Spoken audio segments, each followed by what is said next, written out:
Okay, this is Pat's Rubber Legs. It's a very successful pattern for me. This is just a video about how I tie it.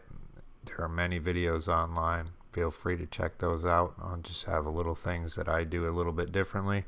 Might help you out. To get started, you want a Daichi 1730 bent shank hook. This is size 8 with a 4.0 millimeter tungsten bead. Next, I go ahead and grab some UTC 140 in dark brown.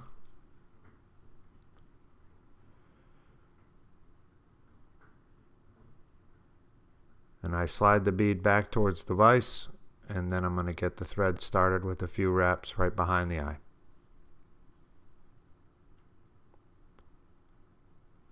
Doing this is going to allow us to put the antenna at the front of the hook and then have the bead behind the antenna. So just a few wraps to get it started.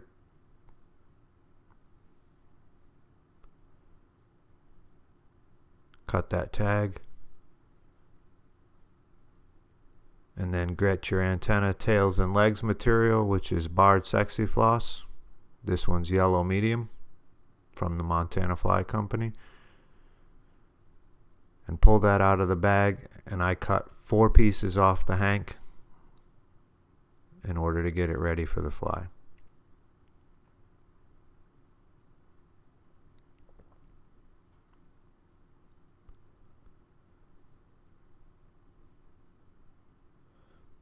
Now when you cut these pieces off, if you hold one up, you can see that it sort of bends in a certain direction. So what I like to do is reverse that bend and make a loop with it in my hand and get the two ends together, put those on the top of the hook and hold them there and loosely try to get them in position. This is the hardest part for me. So I put it down on the hook in a loop, then go loose, and then look at it and see how you have to adjust it.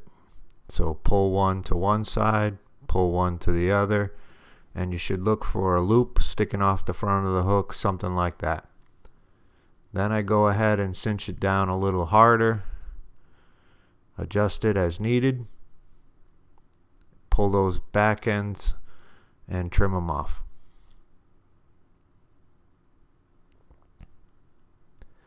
Now, without adding too much bulk, get it situated, and then you can whip finish and cut your thread.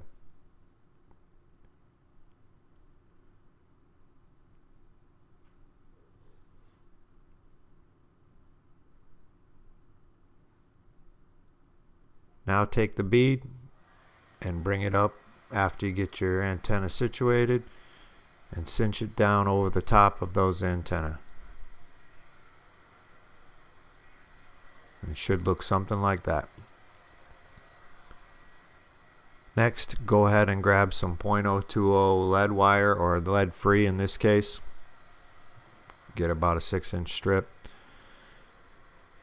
And we're going to do the almost the entire hook in lead wire. So this is 20 wraps of this lead wire, and this will cover the entire bent shank part and allow for the fly to flip upside down and float hook point up, hopefully not snagging as much. I do find that these snag a lot though because they're so heavy. So helicopter off that after you got your 20 wraps, and then jam it back up onto the bead, which will push some of those thread wraps also up into the bead if there are any sticking out. Then I like to reposition so that I have a better angle of tying in the back part of the fly. Grab your UTC 140 again, start it right behind the wire, and build up a thread dam. And that will even further compress the wire up into the bead. After you've got that situated, go ahead and advance your thread back down to the end, almost to the bend of the hook. And you can take care of that wire tag. I find that breaking the .020 is a little bit of a pain in the neck, so I keep a pair of nail clippers handy for when this happens. See how I've got that small little tag I can't grab? You just grab a set of nail clippers and they've got the curve that can put it right on there, and you can snip it off flush.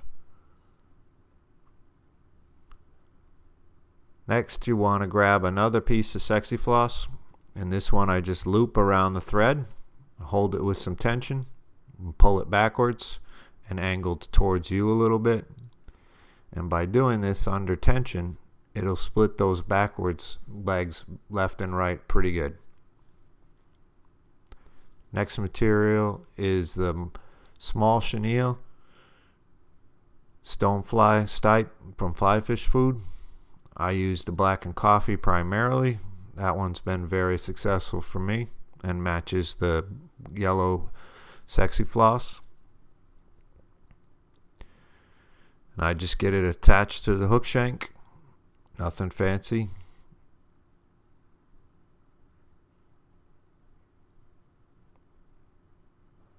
And try to put it right at the base of those legs.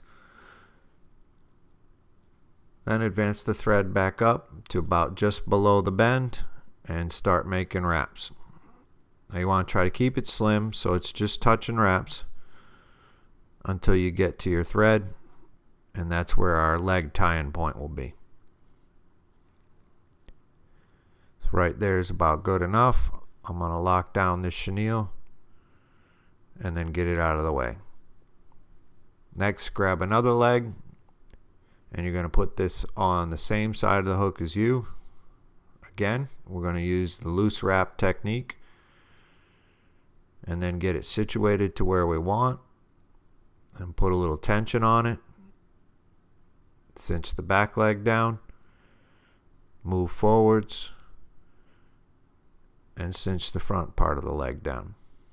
Then you can adjust it so that it's on the side of the hook. Then what I do is rotate my vise and grab the last leg and go the other way. So cinch the first down with some loose wraps first. Get my positioning right. Then put some tension and pull it backwards. And try to line it up with the other legs. So when you're done, it'll look something like that. Now we can adjust this position when we start wrapping up with the chenille even more. So I get my thread behind the bead, and then I start wrapping up with chenille. Again, you don't want to put too much bulk, so don't go too overlapping, but you don't want it to be too anemic either. Then just maneuver your legs and your chenille into the positioning that you like. Go ahead and lock that down. Couple wraps in front. And you can cut your chenille. Be careful not to cut the legs.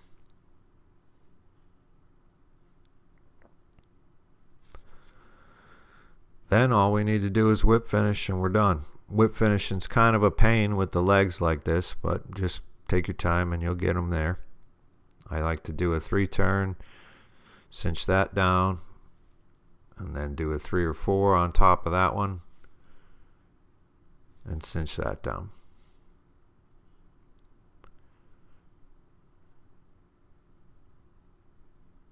Cut your thread off. And now we just have to trim the legs, the antenna, and the tails to how we like. I tend to go for about 1 inch, maybe 1.5 inches. About 6 of the black stripes is usually what I got.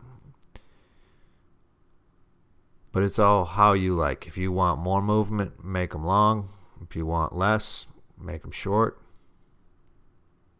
Try different ones. Try to get them to be even, but I don't think the fish measure.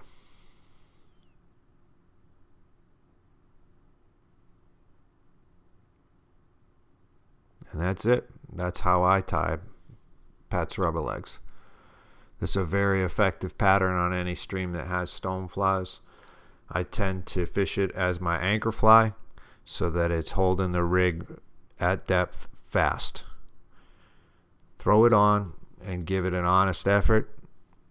I would probably try fishing this every place that you've ever seen a stonefly all year long, because stoneflies live in the river all year long. So hopefully that'll help you out and you can get out there and throw some Pat's rubber legs.